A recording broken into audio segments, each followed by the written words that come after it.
16개월 아이를 학대해 숨지게 한 혐의를 받는 아이 엄마의 구속영장 실질 심사가 오늘 오전에 열렸습니다. 그런데 아이가 숨지기 불과 열흘 전 입양 가족을 소개하는 방송에 출연한 영상이 재조명되며 공분을 사고 있습니다. 비정한 엄마에 대해 구속영장이 발부됐는지 알아봅니다. 네, 사건 오늘 함께할 두 분 소개하겠습니다. 손수호 변호사, 박정호 오마이뉴스 기자 나오셨습니다. 안녕하세요. 안녕하십니까? 네, 16개월 된 아기를 숨지게 한 비정한 엄마의 구속 여부를 가를 영장 실질 심사가 오늘 열렸습니다. 재판에 출석한 장 씨는 어떤 모습일까요? 그 모습 보고 얘기 나눠보겠습니다. 어떤 부분 주로 소명하셨습니까? 외력에 의한 복부 손상은 어떻게 소명하셨어요? 숨진 아기에게 하실 말씀 없으세요? 아기한테 미안하지 않으세요? 핸드폰으로 학대 영상은 왜 찍으신 거예요? 아이들 혼자 자주 뒀다는데 그 부분 한 말씀해 주시죠. 남편은 아이 상태 몰랐습니까? 아이한테 미안한 부분 없으세요? 하실 말씀 없으세요? 네, 영장 실질 심사는 이제 끝났고요. 박정호 기자, 구속 네. 여부 결정됐습니까? 아직 결정이 안 됐고요. 네. 오늘 오후 늦게 경찰될 것으로 보입니다. 오늘 영장 실질 심사는 1시간 정도 진행이 됐는데요. 예. 이 해당 아이, 숨진 아이가 지난 10월 13일 예. 목동의 한 병원으로 멍이 든 채 실려왔지만 결국 숨졌거든요. 아하. 그래서 경찰이 이 아이를 입양한 엄마를 수사를 했고요. 네. 지금 조사된 결과를 좀 살펴보면 엄마는 자신에게 적용된 혐의 가운데 일부는 시인하고 일부는 부인하는 그런 상황입니다. 네. 지금 보시는 것처럼 자신의 얼굴을 가리고 변호인의 뒤에 몸을 숨긴 채 출석하는 모습을 볼 수가 있었고요. 그리고 또 한 가지 관심을 끄는 게 바로 남편의 네. 가담 여부거든요. 그렇죠. 경찰은 지금 남편은 방임 사건의 공범이지만 낮 시간대에는 주로 직장에 있었고 폭행 가담 여부는 계속 수사 중인데 현재로서는 상대적으로 혐의가 가볍다 이렇게 좀 보고 있습니다. 예. 그런데 이 가정이요, 과거에 입양가정 특집 TV 프로그램에 나온 적이 있었다고 하는데 당시 이 엄마 어떤 모습이었습니까? 예, 그러니까 10월 13일에 아이가 병원으로 와서 이제 숨지는 상황이 있었는데 예. 이 프로그램이 방영된 게 그 한 열흘 전쯤이죠. 지난달 1일입니다. 한 얼마 안 방송사 됐네요? 그렇습니다. 예. 입양가족 특집 다큐멘터리에 출연해가지고요. 이 뭐 함께 모여서 파티를 하고 함께 케이크에 있는 촛불을 끄는 그런 모습을 보였는데 예. 거기서 엄마가 하는 말이 축하해, 건강해 이런 말이었어요. 어허. 그런데 이제 열흘 만에 이렇게 아이가 목숨을 잃는 상황까지 벌어졌는데요. 예. 여기에 대한 사람들의 분노가 큰 상황입니다. 네.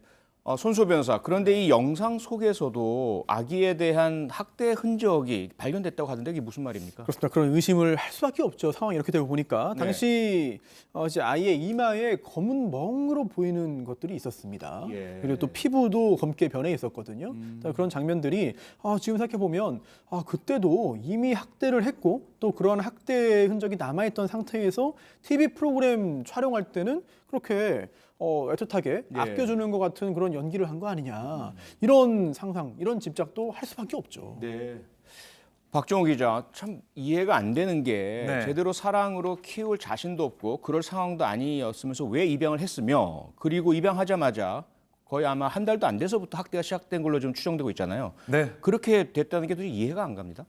이 엄마가 3년 전 입양단체에서 일했다고 합니다. 그래서 입양 관련돼서 좀 친숙한 그런 부분이 있었던 걸로 보이고요. 예. 그리고 자신의 친딸과 같은 성별의 아이를 동생을 네. 만들어주고 싶다 이렇게 얘기를 했다고 해요. 아하. 그래서 올해 2월에 입양을 했고요. 예. 말씀하신 것처럼 입양 한 달 뒤부터 학대를 시작을 했습니다. 네. 지인들이 경찰 조사에서 하는 말을 좀 들어보면 이 엄마가 평소 과시하기를 좋아했다고 하고 충동적인 성격이라서 뭐 깊은 고민 없이 입양을 했지 않았겠냐 이렇게 얘기를 하고 있어요. 네. 근데 입양을 했다가 보니까 좀 아이가 어리다 보니까 6개월 됐을 때 입양을 한 거 아니겠습니까? 네. 그래서 뭐 육아 스트레스가 컸지 않았겠나 이렇게 좀 보고 있습니다.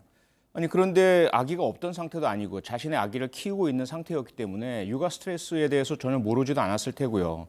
그 입양 동기를 보면 자신의 아기에게 동생을 만들어주겠다. 어떻게 보면 가끔씩 그런 사례가 보이긴 하지만 아기를 인격체나 생명체로 보는 게 아니라 동생을 위한 어떤 장난감, 내 동생을 위한 보조 수단 정도로 인식하지 않았을까. 그러다 보니까 너무 쉽게 학대가 이루어지지 않았을까 그런 의심이 많이 드네요. 네, 그렇게 입양을 했고 네. 그리고 또 만약 그렇게 입양했다면 그 후에 그런 긍정적인 또 기대하는 모습만 나오는 게 아니라 예. 아이를 키워야 돼요. 아이를 잘 길러야 됩니다. 맞아요. 그리고 그 예. 과정에서 여러 가지 스트레스가 당연히 올 수밖에 없죠. 그리고 예. 희생이 필요한 것이고 육아에는, 양육에는. 그렇죠. 당연하죠. 그런데 이런 본인이 힘을 써야 되는 것에 대해서는 스트레스를 받고 후회를 하고 또 본인이 누리고 싶은 거는 계속해서 또 가지고 싶고 예. 이런 상황에서 여러 가지 심리적인 어떤 충돌이 일어나서 네. 이런 해서는 안 되는 일까지 벌어진 게 아닌가 생각됩니다. 네, 그리고 손 변호사, 네. 이 사망에 이르게 된 이 사건뿐만 아니라 추가적인 학대 정황들도 발견이 된다면서요? 그렇습니다. CCTV 영상 등을 분석을 했습니다. 그랬더니 네. 올해 7월부터 이 엘리베이터 안에서 유모차를 세게 밀어서 뭐 벽에 부딪히게 하거나 또는 손으로 아이 목을 잡아서 이제 끌어올리는 아하. 이런 장면들이 다 확인이 됐습니다. 예. 또 그 외에도 아이에 대한 방임도 있었는데요. 가족 외식 나갔다가 이번에 그 사망한 아이만 주차장에 내버려두는 이런 식의 방임이 무려 16회나 있었습니다. 16번이요? 그렇습니다. 여기에 대해서 경찰 조사 당시에 추궁을 했어요. 그랬더니 네. 이런 변명을 했습니다. 아이 혼자 잠을 자는 습관을 들이게 하기 위해서 수면 교육을 시킨 것이다. 수면 교육이요? 그리고 또 이렇게 때린 거잖아요. 폭행이잖아요. 예. 여기에 대해서는 이거는 마사지 하다가 멍이 든 거고 또 소파에서 떨어져서 이렇게 된 거다라는 진술을 내놨습니다. 아기를 살릴 수 있는 기회가 무척 많았었다는 이야기가 되네요. 그 전에 이러한 문제가 발견됐을 때 좀 조치를 취했었더라면. 박정우 기자, 또 참 이해할 수 없는 부분이 뭐냐면 아기가 사망한 날 이 엄마죠. 이 여성이 보낸 문자 메시지 속에서 부검 결과에 대한 걱정이 담겨 있었다고요.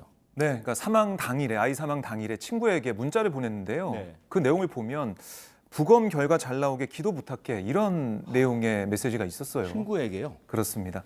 이해할 수 없는 그런 행동이고 네. 그리고 딸이 숨진 바로 다음 날이죠. 이날에는 동네 이웃에게 물건 공동 구매를 제안하는 그런 얘기까지 했습니다. 그러니까 자신의 딸이잖아요. 입양을 했으니까. 예. 아이가 숨졌는데도 이런 뭐 일상생활을 이어가는 그런 모습들 이걸 보여서요. 많은 분들이 좀 공분을 사고 있습니다. 이 심각한 문제가 있다고밖에 볼 수가 없는데 물론 아주 딱 떨어지진 않지만 그 뮌하우젠 신드롬이라는 게 있습니다. 바이프록시라 그래서 아기나 다른 사람에게 고통을 야기하고 상처를 자꾸 만들어내고 아프게 만듦으로써 다른 사람들로부터 관심을 받는 일종의 정신적 질환인데 딱 그런 모습이라고 보긴 좀 어울리지 않지만 상당한 좀 인격적 문제, 성격적 문제, 정신적 문제가 있지 않나 싶고 도저히 상식으로는 이해할 수 없는 행동들이 계속 보이고 있고요. 또 하나의 문제는 뭐냐면 그런 사람인데 어떻게 입양이 가능했을까? 입양은 뭐 아무나 할 수 있나? 그렇지는 않잖아요. 법이 네. 있고 규정이 있고 자격 요건이 있고 심사도 다 이루어지지 않습니까? 근데 어떻게 이런 그렇습니다. 사람에게 입양이 됐을까? 어떻게 보세요? 네, 그러니까 뭐 조건은 있습니다. 예. 조건은 있는데 지금 보면은 이렇게 아이를 정말 잘 키울 수 있는지, 네. 그 여러 가지 스트레스가 있고 힘들 텐데 그걸 견뎌내고 잘 키울 수 있는지 여기에 대해서 정확하게 측정하거나 뭔가 평가하는 그런 부분 좀 약한 것 같아요. 예. 그러니까 재산이 어느 정도 있는지, 아니면 종교의 자유를 인정하는지, 또 사회 구성원으로서 그에 상응하는 여러 가지 육아를 할 수 있는지 이 정도만 보고 있지. 대단히 형식적이네요. 그렇습니다. 외형적이고 객관적인 부분만 보네요. 네, 사실 뭐 최악의 상황까지 좀 보면서 여기까지 안 가도록 그런 걸 좀 평가할 수 있는 이런 것들 다면적으로 좀 봐야 되는데 예. 그런 게 좀 부족하고 뭐 어떤 범죄 사실, 범죄 경력이나 이런 게 없는지까지만 보지 이게 범죄로까지 이어지는 그 가는 과정에 있어서 알 수가 없는 아하. 그런 거기 때문에 네. 여기에 대한 시스템적 보완이 좀 필요하다 이런 얘기 나오고 있습니다. 그러네요. 손 변호사. 그런데 네. 또 한 가지 문제는 입양은 그렇다 치고 입양 이후에 과연 제대로 양육하는지를 사후 관리하는 제도가 있지 않나요? 그렇습니다. 입양특례법에 관련 규정들이 있는데요. 네. 이제 입양 기관이 있잖아요. 이 예. 입양 기관이 입양 후에 이제 4차례에 걸쳐가지고 그 가정에 방문을 하고 또 양부모에 대한 교육 프로그램을 진행해야 됩니다. 예. 그런데 문제가 있어요. 이게 기간이 1년에 그칩니다. 아. 그리고 또 횟수도 많지 않고 예. 따라서 이게 과연 그것만 이행한다고 해서 완벽하게 교육이 되겠느냐 여기에 대한 여러 가지 안타까운 마음으로 이제 지적을 하는 의견들이 나오고 있고요. 예. 따라서 이제 이런 사후 관리, 단순한 사후 관리를 넘어서 지원 개념으로 네. 이제 좀 전환을 해서 상당히 긴 시간 동안 충분하게 관리를 해야 된다는 그런 의견이 나오고 있습니다. 그러게요. 사후 관리도 형식적이네요. 16개월이라는 짧은 생을 살다 떠난 아기는 낳아준 부모에게 버려지고 키워준 부모에게 학대당하다 숨졌습니다. 다시는 자격 없는 부모로 인해서 안타까운 생명이 목숨을 잃는 사건이 발생하지 않길 바랍니다.